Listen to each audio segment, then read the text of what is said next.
In March of 2024, the wind howled through the narrow streets of the small rural town, bending power lines and shattering branches as if nature itself had decided to unearth the past. Sheets of rain hammered against rooftops, flooding gutters, and leaving the air thick with the scent of wet earth and pine. When the storm finally passed, it left behind a quiet so heavy it seemed to press against the ears, broken only by the distant sound of chainsaws and the crack of splintered wood. Along the riverbank, where the water swelled and foamed in the storm's wake, a massive oak lay toppled, its roots twisting in the open air like gnarled fingers clutching at the sky. A cleanup worker in a neon vest and muddy boots paused as he cut away branches, his eyes catching a flash of pale pink beneath the tangled roots.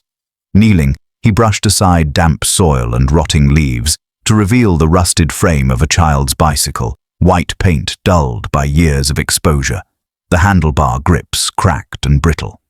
The faded star-shaped stickers clung stubbornly to the frame, and though the colors had bled with time, the pattern was unmistakable to anyone who remembered the summer of 2001.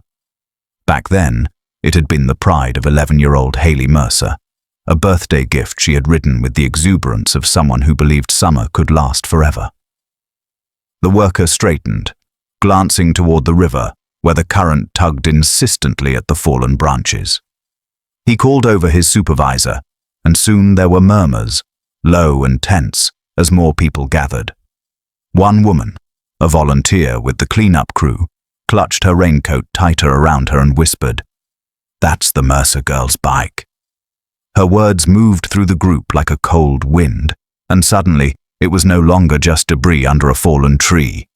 It was a relic of a wound the town had never truly healed.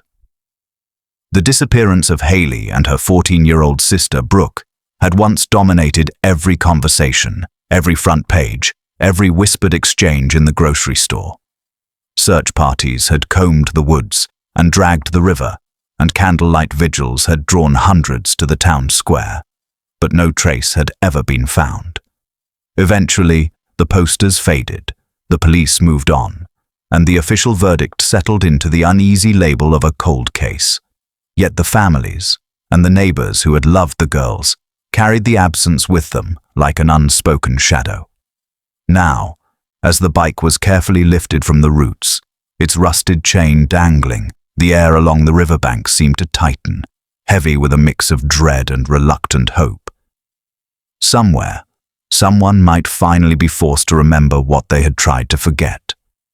And in the quiet aftermath of the storm, as the sky broke open to reveal a hesitant patch of blue, the town understood that the fallen oak had given up more than just soil.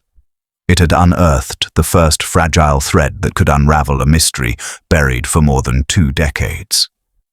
News of the discovery spread quickly through the small town, winding its way from kitchen tables to hardware stores, whispered between neighbors on porches and murmured in checkout lines, reigniting old wounds that had never fully healed. It was as if the rusted bicycle unearthed by the storm had carried with it the echoes of 2001, when the disappearance of Haley and Brooke Mercer had swallowed the community in a tide of fear and grief. People remembered the frantic search parties combing the dense woods with flashlights and dogs, the candlelight vigils where flickering flames reflected in tear-streaked faces, and the grim day when police, their voices heavy with defeat, declared the case cold. Some had moved away over the years, hoping distance might dull the ache, but for those who stayed, the absence of the sisters had become woven into the fabric of the town, a silent presence in every street and along every trail. Among those listening to the breaking news on the local radio was Claire Donovan, now 42, seated at her worn kitchen table with a mug of coffee gone lukewarm in her hands. She had been the Mercers' next-door neighbor back in 2001, barely 19 at the time, and she remembered with painful clarity the last morning she saw them. It was a warm summer day, sunlight spilling over the cracked pavement, when the 2 girls came wheeling past her driveway, Brooke in front, her long brown hair streaming behind her, and Haley close behind on her pink and white bike, the one now rusting after 2 decades in the earth. Claire had smiled and waved, hearing Haley's laughter ring out like a bright ribbon in the still air, never imagining it would be the last sound she'd ever hear from them. That afternoon, when the police knocked on doors, asking if anyone had seen the sisters, she told them about the moment she'd spotted them pedaling toward the old trail that led to the river, a path they often took in summer. Over the weeks that followed, she joined the volunteers, searching through the woods. The memory of their carefree ride etched into her mind, a cruel contrast to the growing dread that spread like a shadow over the town. Hearing the radio announcer now, Claire felt that same shadow stir, wrapping around her chest. She set her mug down, staring out the window at the street where the girls once played, and wondered if the truth, buried for so long, might finally come to light. Outside, life moved on as it always had. The mail truck rattled past, a neighbor's dog barked at the wind, but to Claire it felt as if the air had shifted, thick with a mix of hope and fear. She thought of Lorna Mercer, the girl's mother, who had vanished from town not long after the case went cold, unable to bear the stares and whispers. If Lorna heard the news, Claire knew she would come back. And when she did, the past they had all carried like a scar might finally be forced into the open. Lorna Mercer stepped off the early morning bus, the hiss of the brakes mingling with the soft patter of rain on the cracked pavement, and for a long moment she simply stood there, taking in the sight of the town she had fled more than 2 decades earlier. The storefronts looked smaller than she remembered, their paint faded and their signs weathered, yet the air carried the same scent of wet pine and river water that had clung to her memories since the summer of 2001. Her face bore the lines carved by years of grief, her hair now streaked heavily with grey, and though her voice, when she finally spoke to the driver, was quieter than it once had been, her eyes still held that stubborn glint, the one that had kept her moving when everything else had fallen apart. She had sworn never to return, unable to endure the whispers, the pity, and the cruel speculation that followed the disappearance of her daughters. But the image of the rusted pink and white bicycle being lifted from the roots of a fallen oak had pulled her back like a tide she could not resist. As she walked down Main Street, she saw familiar faces, older now, some offering tentative nods, others avoiding her gaze, as if uncertain whether to approach. Her boots clicked against the wet sidewalk, each step taking her closer to the police station where the recovered bike was being kept. She thought of Brooke's easy laugh, the way Haley would lean into the pedals as if she could race the wind, and the sight of them that last afternoon, pedaling toward the woods under a sky so blue it seemed impossible that anything terrible could happen beneath it. The question she had carried every day since returned with a crushing weight. Why had she let them ride off alone? At the time, it had seemed harmless, a short trip to the river, a well-worn path they knew by heart, but hindsight had turned that decision into a wound that never stopped bleeding. Standing outside the police station, she drew a slow breath, steadying herself before stepping inside. The scent of damp paper and old coffee greeted her, and behind the counter a young officer she did not recognize glanced up, his expression shifting when he heard her name. Moments later, the bicycle was brought out, its frame mottled with rust, the star stickers barely clinging to the paint. Lorna reached out, her fingers brushing the cold metal, and for an instant it was 2001 again, the laughter of her daughters ringing in her ears. A lump rose in her throat, but she forced it down, refusing to cry here, not yet. There were answers to be found, truths long buried beneath silence and fear. As she turned to leave, the weight of the years pressed against her shoulders, but beneath it, the determination in her eyes burned brighter. She had come back not just to see, but to fight for whatever pieces of her daughter's story remained hidden in this town. The news came quietly, almost as an afterthought during a slow afternoon at the station. But when it reached the lead investigator, it rippled outward, with the force of a stone dropped into still water. A retired park ranger named Thomas Whitaker had walked in unannounced, his weathered hands clutching a faded green cap, the brim twisted from years of habit. His voice was low, gravelly with age, and something heavier, as he admitted he had seen the Mercer girls on the afternoon of their disappearance in the summer of 2001, hours after the official timeline claimed they had last been spotted. He described them as he remembered. Brooke in the lead, her long hair swinging as she pedaled, and Haley just behind, her small frame leaning into each turn, the pink and white bicycle glinting faintly in the dappled sunlight of the old logging trail. At the time, he said, he had been on suspension for drinking while on duty, a charge he had quietly hoped would fade without more trouble, and admitting he had been out there that day might have jeopardized not only his pension, but the last shreds of his reputation. He had convinced himself the girls were fine, that they were just out exploring, as children often did, and so he told no one. But the image of them had stayed with him, surfacing in the quiet hours of the night, refusing to be buried no matter how much time passed. Now, with the bike unearthed and the case stirring again after more than 20 years, the guilt had grown too heavy to carry. His confession forced the investigators to pull out the old maps, their edges curled and yellowed, and trace the path from the main road to the forgotten trail where he claimed to have seen them. It was an area that had been barely searched in the original investigation, dismissed early on because it lay outside the assumed route the girls would have taken. Officers studied the contour lines and creek beds with fresh eyes, the realization dawning that the entire premise of the search back in 2001 might have been flawed. Outside the station, a light rain fell, beading on the hoods of the patrol trucks as they prepared to head into the woods once more. Lorna Mercer, notified of the ranger's statement, stood silently in the corner of the room as the officers marked new search grids. She felt a strange mix of anger and reluctant gratitude toward Whitaker, torn between resenting his 2 decades of silence and clinging to the possibility that his memory might finally bring her closer to the truth. In the pause before the search began, she pictured her daughters on that trail, alive and moving, just hours past the point when the world had already begun to mourn them. The thought both buoyed and broke her, but as the search teams fanned out into the misty woods, she followed, unable to let the past be rewritten without her there to witness every step. The river was still swollen from the storm, its surface rippling in the pale light of early morning as divers eased into the water, their black wetsuits stark against the silvery current.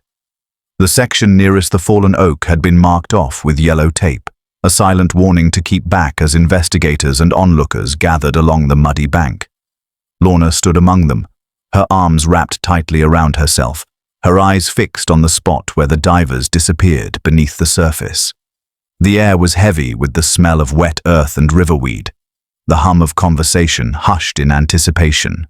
Minutes stretched like hours until a dark shape broke the water, a gloved hand lifting a small object coated in muck. One of the divers waded to shore, cradling it carefully in both hands, and the crowd leaned forward as an officer rinsed it in a bucket of clean water. It was a rusted tin lunchbox, the kind sold in corner shops in the late 1990s, its painted design almost completely worn away. As the clasp was pried open, the contents were revealed, faded photographs curled at the edges, their colors leached by time, a once bright hair ribbon now stained and frayed, and a delicate child's bracelet with the letters B.M. etched into a small silver plate. The initials struck Lorna like a blow, her breath catching as she realized they could only belong to Brooke Mercer. The items were laid out on a clean evidence cloth, each one a whisper from the past, and the mood along the bank shifted from curiosity to something sharper, more intimate, as if the river itself had been keeping a secret all these years. Investigators murmured to one another, noting that the objects showed no sign of being swept far downstream, suggesting they had been placed there intentionally, buried beneath layers of silt and forgotten. The location, so close to where the bike had been found, hinted that the sisters might have stopped there of their own accord, perhaps to rest or play, or that someone had persuaded them to linger. Lorna's mind churned, the possibilities twisting into knots she could not untangle. She imagined Brooke's wrist adorned with that bracelet, Haley tying her hair back with the ribbon before setting off again, their laughter mingling with the sound of the river. But alongside those images came darker ones, questions that pressed cold fingers against her spine. Who had been with them? Why had these things been left behind? Officers photographed the scene, their movements methodical, while the divers prepared to sweep the riverbed again in a widening arc. Lorna stepped closer to the evidence table, her gaze locked on the bracelet, her daughter's presence almost palpable in the tiny engraved letters. She whispered Brooke's name under her breath, the sound nearly lost in the breeze, and made a silent promise that whatever truth lay hidden in these waters, she would see it brought to light, no matter how deep she had to go. The name came up almost casually in the cramped confines of the incident room, uttered by one of the older detectives flipping through a thick, yellowed case file, but the moment it hung in the air, the atmosphere shifted. Travis Keene. For those who had worked the disappearance back in 2001, it was a name that stirred an uneasy mix of frustration and suspicion. Keene had been a familiar figure in town then, a man in his late 20s who lived on the outskirts, known for showing up at community events and offering children rides on his mud-splattered ATV. He had been a loose acquaintance of the Mercer family through Lorna's then-boyfriend, and more than one neighbor had quietly warned their children to keep their distance. But in the early days of the investigation, Keene had produced an alibi that seemed to clear him entirely. He claimed to have been at his brother's property the entire afternoon the girls vanished, working on a generator, and his brother had backed that story without hesitation. With no physical evidence linking him to the case, and the timeline appearing airtight, the focus had shifted elsewhere. Now, in 2024, with new discoveries pulling the investigation out of the shadows, the detectives decided to revisit everyone tied to the original file. When they tracked down Keene's brother, a man now in his 40s with deep lines etched into his face and a wariness in his eyes, they found him living alone in a small, weather-beaten trailer at the edge of town. At first, he repeated the same account he had given all those years ago, the words flat and rehearsed. But as the questions pressed on, his gaze began to falter, his fingers tapping nervously against the chipped formica table. Finally, he exhaled heavily and admitted that his statement in 2001 had not been entirely truthful. He had seen Travis that day, yes, but not for the entire afternoon. In fact, there had been a stretch of nearly 2 hours when Travis had left on his ATV, saying he needed to check something near the river. The brother had not asked questions, and when Travis returned, his clothes were damp and his mood tense. Back then, he had agreed to lie because family loyalty seemed to demand it, and because he feared what might happen if he didn't. Now, with decades of guilt gnawing at him and no real relationship left with Travis, he was ready to tell the truth. The detectives exchanged glances, the weight of his words settling between them like a long-forgotten puzzle piece, finally clicking into place. Outside, a cold wind stirred the bare branches, rattling them against the window, and somewhere in the distance, the river murmured its steady, unbroken song.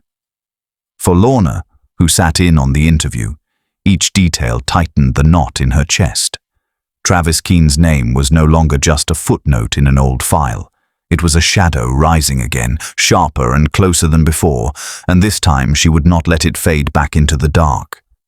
The newly cleared trail wound deep into the woods, the undergrowth thick and tangled in places where no human foot had passed for years, until the search teams came upon a clearing shrouded in the shadows of towering pines. There, slumped against the earth like a weary animal, stood the remnants of an old hunting cabin, its roof half collapsed, its walls leaning at precarious angles, the wood blackened in places as if fire had once licked along its edges.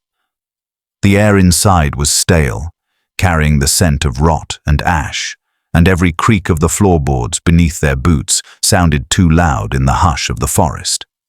As the lead investigator stepped through what remained of the doorway, his flashlight beam swept across the warped planks to a heap in the corner, charred bedding, brittle with age, its fabric fused into strange shapes by long, cooled flames.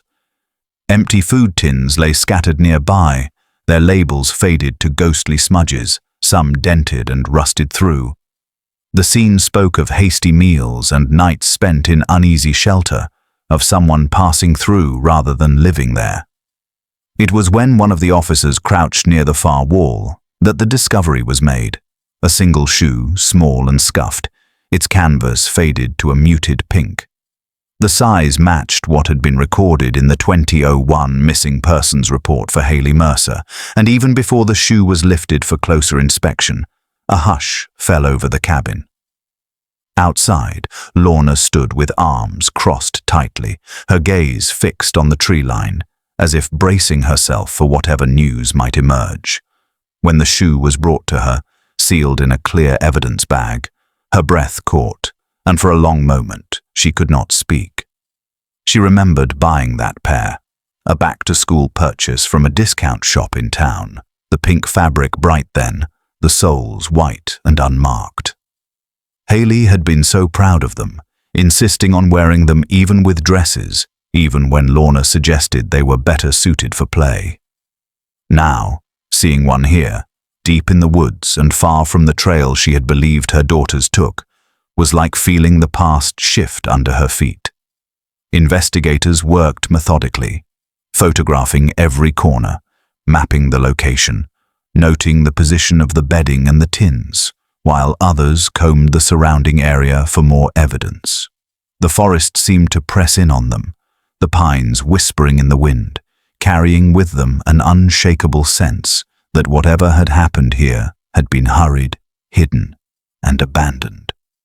As the evidence was packed and the cabin left to its ruin, Lorna lingered for a moment longer, staring into the darkened interior. In her mind, she could almost see her daughters there, frightened and huddled together, the shadows of strangers moving in the flicker of firelight. She turned away, with a quiet resolve hardening in her chest, knowing this place had offered them no safety, only a brief pause in a journey that had ended far too soon. Claire had tried for years to push certain memories to the back of her mind, telling herself that some things were better left alone. But the recent discoveries had been loosening the knots she had tied around them, pulling half-buried moments into the light whether she wanted them or not. One in particular had begun to surface with an almost physical weight, a memory from the late summer of 2001, just a few weeks before Haley and Brooke Mercer disappeared. She had been walking home from the corner shop at dusk, the air warm and carrying the resin-sweet scent of freshly cut timber from the logging trucks that rumbled through town in those days, when she passed close enough to the Mercer house to hear raised voices drifting from the open kitchen window. At first, she thought little of it. Couples argued, and Lorna's boyfriend at the time had always struck her as a man with a short fuse. But the words that carried into the street made her slow her steps.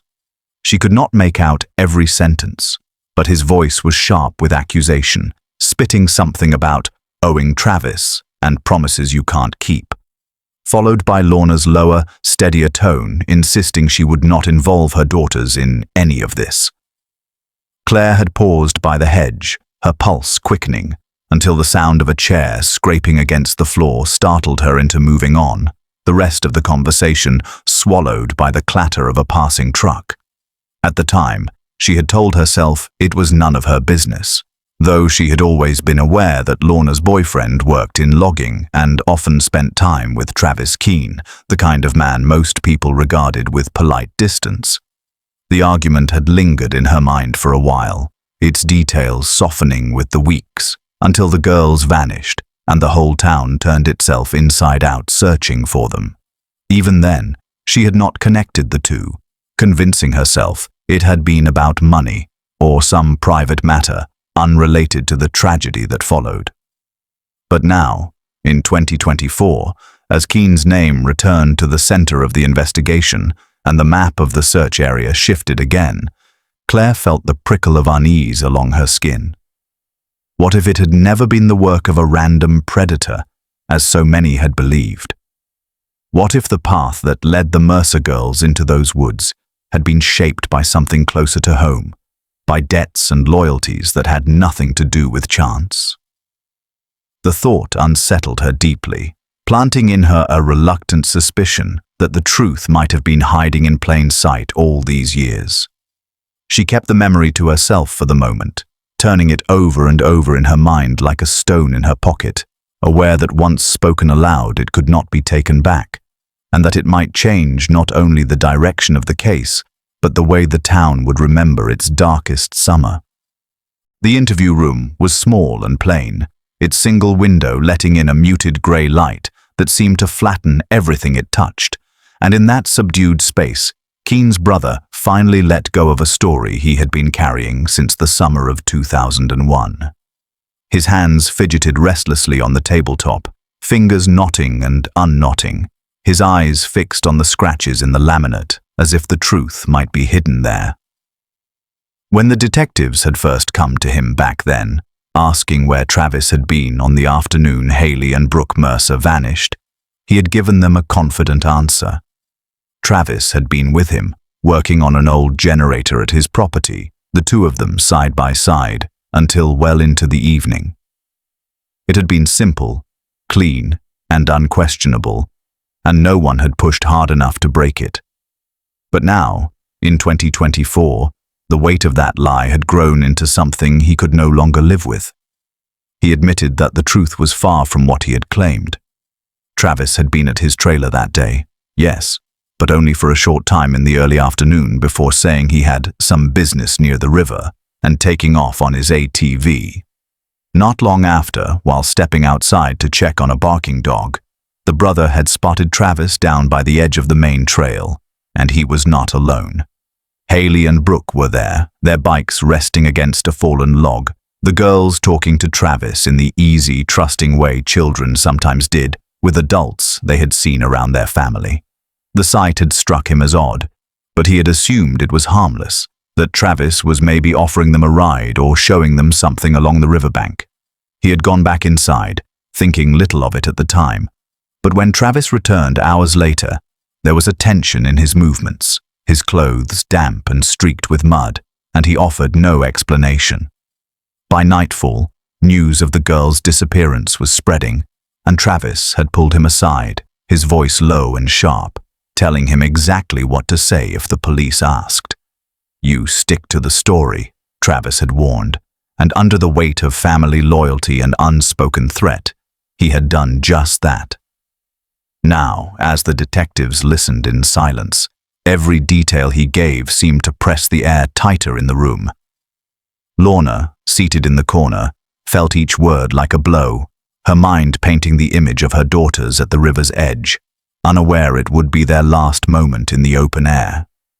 When he finished, the room was still except for the ticking of the wall clock. The brother's shoulders sagged as though shedding the lie had taken the last of his strength, and in that quiet, it was clear that the story the town had lived with for more than 20 years was beginning to unravel, thread by fragile thread. The confession came slowly, drawn out over long pauses and the soft scrape of Lorna's hands rubbing together as though she could warm herself against a chill no one else could feel. In the cramped police office, with the rain from an approaching storm ticking against the windows, she finally told them what she had kept buried since the summer of 2001. She had suspected Travis Keen almost from the start. It was not only the way he seemed to linger near her daughters when they were out riding, or how his gaze sometimes slid toward them with a familiarity that made her uneasy, but also the knowledge of the debts she owed to his family. Her then-boyfriend, tied closely to Travis through logging work and side dealings that were never spoken of openly, had pulled her into obligations she did not fully understand until it was too late. Money, favors, whispered agreements that carried the weight of threat. They all bound her in ways that made confrontation dangerous. When the girls disappeared, Part of her wanted to march straight to the police and name Travis, to lay out every unease she had ever felt, but another part knew what his family was capable of when cornered. She told herself that without proof, it would only make matters worse, that it might put her in more danger, that it could even harm her surviving relatives. So she stayed quiet, answering questions carefully, hiding her fear beneath a mask of grief. But that choice had eaten at her every day since, a constant gnawing in her chest, growing sharper each time she replayed those last days and imagined the paths that might have led her daughters safely home if she had spoken sooner. Now, in 2024, with the lies of others finally cracking and new pieces of the puzzle surfacing, she could no longer bear the silence. Her voice trembled as she told the detectives everything, the weight of her admission pulling her shoulders down as though confessing was both a release and a punishment. She saw no relief in their eyes, only the sober understanding of professionals who had heard too many stories like hers, where fear and survival had tangled with guilt until the truth was smothered. When she finished, the room was still, the only sound the storm's wind rattling the old glass panes. Lorna lifted her gaze, meeting the eyes of the lead investigator with a steadiness she had not felt in years. She told him she no longer cared what debts might come due, what threats might rise again. The truth, no matter how late, was all that mattered now. She had lost her daughters once to silence, and she would not lose them again to the shadows where that silence had kept them hidden for more than 2 decades. The pines stood in a tight cluster at the far edge of the search grid, their trunks rising straight and narrow toward a sky muted by low clouds, the air thick with the resinous scent of sap and damp needles underfoot. It was there that the cadaver dog froze, its body stiffening, nose pressed to the ground before letting out a sharp, insistent bark that cut through the quiet. Handlers marked the spot quickly, and soon shovels bit into the earth, the dull thud of metal against soil echoing in the stillness. The ground was shallow, the layers of pine needles and loose dirt giving way with little resistance, and before long, the outlines of 2 graves emerged, lying side by side as if even in death the sisters had not been parted. Work slowed, the atmosphere shifting from determination to a hushed reverence as gloved hands brushed away the final traces of earth, revealing the fragile remains. Time had taken its toll, leaving only bones and faint traces of fabric. The colors long faded, but the smallness of one frame and the slighter build of the other left no doubt these had been children. Lorna stood at the perimeter, her face pale, but her gaze fixed, as though willing herself to absorb every detail, to etch this place into memory. When the remains were lifted carefully into waiting evidence containers, the search team moved with a solemn precision that spoke of the weight they all carried in that moment. Later, in the forensic lab, the analysis confirmed what many had already feared, but somehow still hoped to deny. The remains were those of Haley and Brooke Mercer, gone since the summer of 2001. The confirmation was clinical, delivered in the measured tone of a professional, yet it landed in Lorna's chest like a stone. Photographs from the scene showed the way the bodies had been positioned, turned slightly toward one another, knees drawn up, suggesting they had been placed there quickly, without the care or ritual given to a proper burial. It was a detail that stung as much as the loss itself, the final insult in a chain of cruelty. Investigators speculated quietly that the graves had been dug in haste, perhaps under the cover of night, the perpetrator working fast to hide what had been done. For Lorna, those details became more than just facts. They were images she could not shake, visions that would join the others she had carried for more than 2 decades. As she left the lab, the cold air outside caught in her throat, and she thought of her daughters lying there under the pines all these years while life above had gone on. The knowledge that they had been so close, their final resting place hidden in plain sight, was both a comfort and a torment, and it steeled her resolve to see justice carried out with the same swiftness that had been denied them in life. The arrest came just after dawn.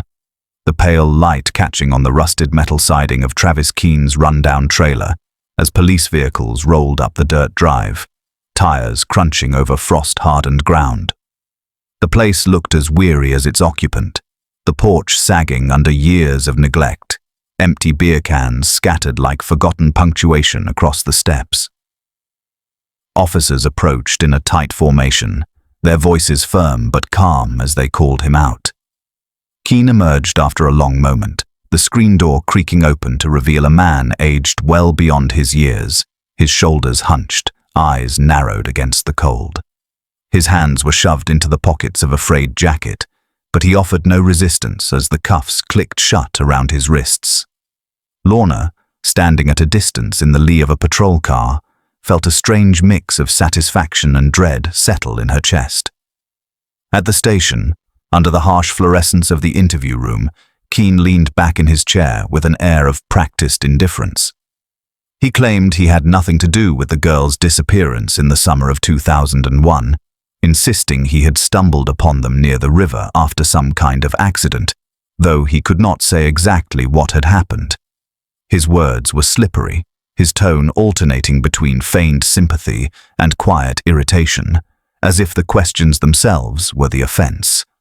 But the detectives pressed him, their inquiries circling back again and again to the same points until the edges of his story began to fray. When confronted with the forensic results, fibers from the tarp once tied over his old ATV matching those found in the shallow graves, a flicker crossed his face, gone almost before it could register. He tried to explain it away, suggesting the girls might have ridden in the ATV once and the fibers had transferred innocently, but the weight of the evidence made the excuse ring hollow. His gaze shifted toward the table, his responses growing shorter, the bravado thinning with each exchange. Lorna watched from the observation room, her hands clasped so tightly her knuckles ached, taking in every word, every hesitation. She thought of Brooke's bracelet, Haley's shoe, the long years of silence that had followed, and the knowledge that he had gone about his life with this truth buried while she and others had been left to grieve in uncertainty.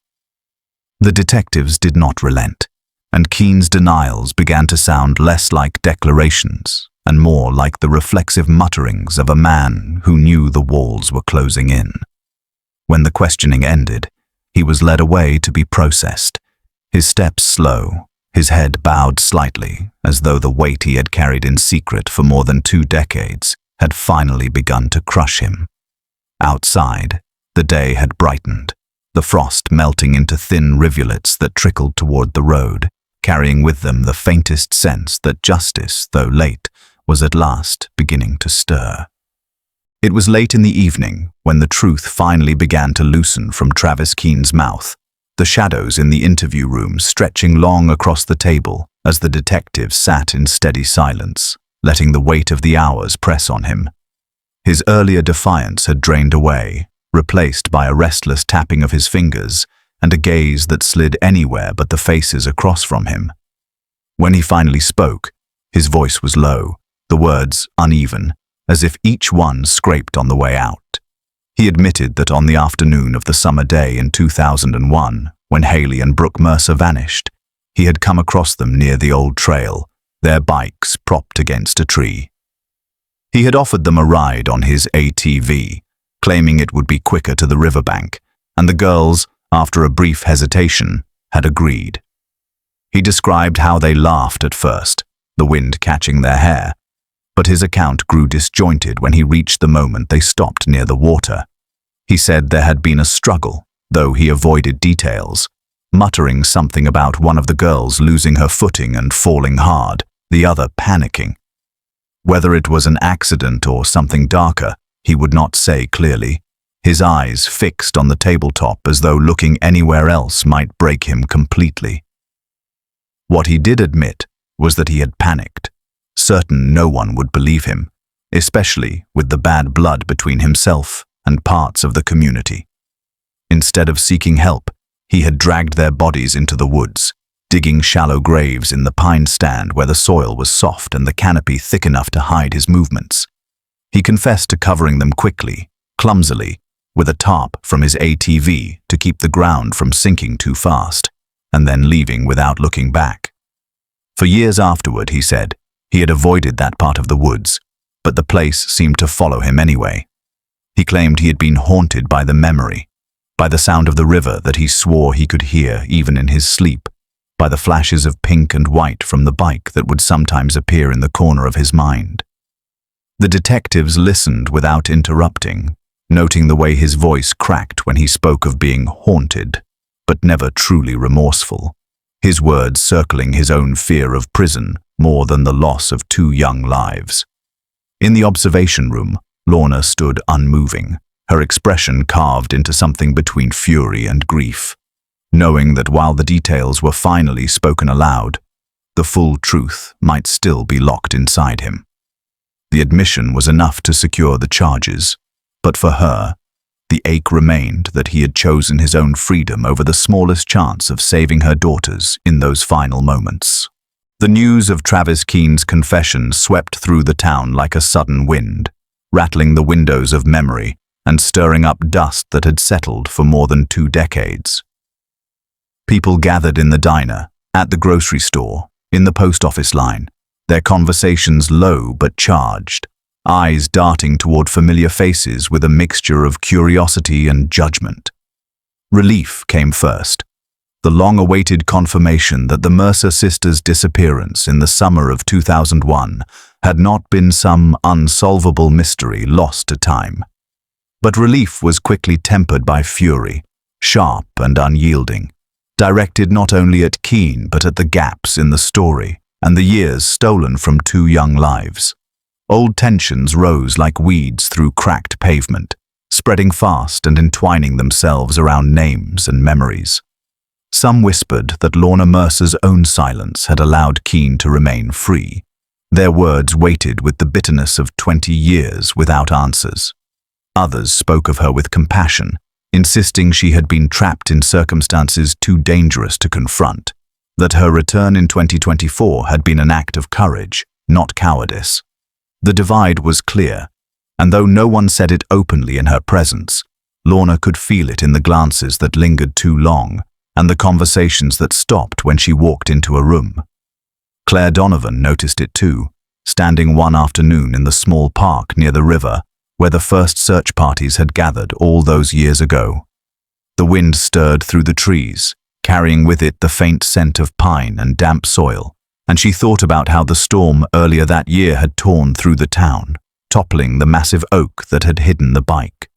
It was as if nature itself had reached down to pry open what human hands had failed to uncover. Literally and figuratively, the storm had uprooted the truth, shaking loose the lies and silences that had held it buried. Claire wondered how different things might have been if that oak had fallen in 2002 or 2005, or any year before the lines on Lorna's face deepened into something carved by grief. She knew the town would not heal quickly. Wounds that deep did not close simply because the cause had been named. Still, there was a strange lightness in the air now, a shift that came from knowing the truth could no longer be hidden.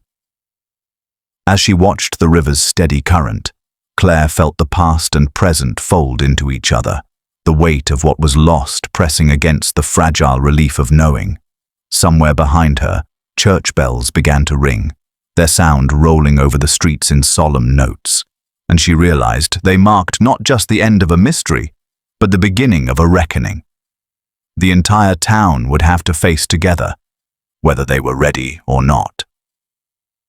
The riverbank was quiet, except for the rustle of leaves in the breeze and the low murmur of voices gathering beneath the young oak trees, their roots just beginning to anchor in the soil where the great fallen one had once stood.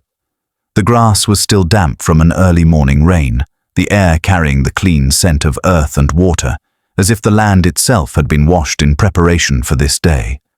Rows of folding chairs faced a simple stone pedestal, upon which sat the pink and white bicycle that had started it all, its frame scrubbed clean of rust, but still bearing the faded star-shaped stickers that had clung stubbornly through more than 2 decades underground. People from every corner of the town had come, some standing at the edges, others taking seats near the front, their faces solemn in the soft light. Lorna stood at the center, her hands trembling slightly as she gripped the edges of the podium, her gaze sweeping over the crowd before settling on the bike. It was the first time she had spoken publicly since the summer of 2001, when the search had ended without answers, and her voice wavered as she began, but steadied with each word. She spoke of Brooke and Haley, not just as names carved into headstones, but as children who had filled her home with laughter and light, who had dreams that should have carried them far beyond the river trail.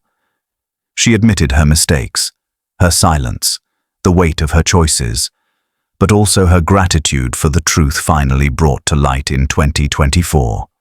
She promised her daughters they would never be forgotten, that their story would remain rooted here where it had unfolded, a testament to the love that had endured even when hope seemed lost. As she stepped back, the crowd rose in quiet applause, the sound more like a collective breath than a cheer. One by one, people approached the stone to lay flowers at its base, wild daisies, roses, sprigs of pine, until the air was heavy with their mingled fragrance. Claire Donovan stood among them, her eyes drawn to the young oaks swaying gently in the wind.